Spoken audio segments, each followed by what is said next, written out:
any life that is not centered on Christ, that life must end up in crisis. If there must be anything that will give us hope, it is the pursuit of God. The pursuit of God. The problem of Nigeria today is people don't put God into consideration. You don't put God into consideration. Selfishness. Everybody wants to enrich himself without thinking of others. Alright, so the pursuit of God is what I'm advocating for every Nigerian, not just Christians alone. The pursuit of God, because when we follow God well, things must be well. When we don't follow God, then things must go wrong. Things must go wrong. It doesn't matter who is the president of this nation. If we don't center on God, the center can never hold. So I believe it's a new year, and from what God has told us, this year definitely is going to be better than next year.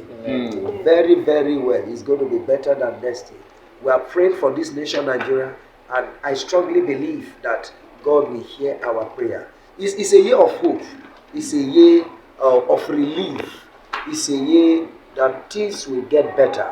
But like I said before, there's the need for people to put God into consideration. The pursuit of God is very, very crucial.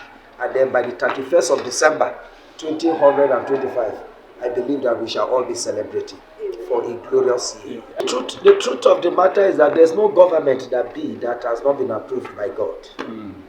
There's no government. As Christians, we are not meant to rebel against the government. We are meant to be praying for them. Even though the man there is wicked, I'm not saying he's wicked, but let's assume he's a wicked man. I believe that prayer can change him. And if he's somebody that is not supposed to be there, prayer can pull him out of that place.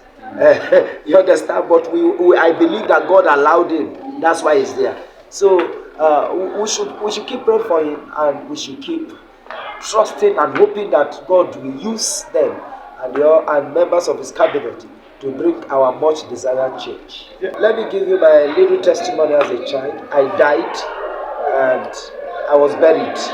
As a child, they didn't put me inside coffin. You know, Christians, they put, that's for adults. But as a child, I was just wrapped with cloth. And then I was taken to cemetery, they dug the ground and dropped me and poured sand.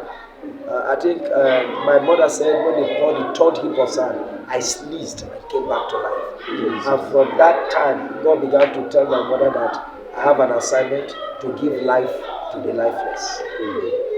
So when the time came, by revelation, I got the name of the ministry, Banner of Life.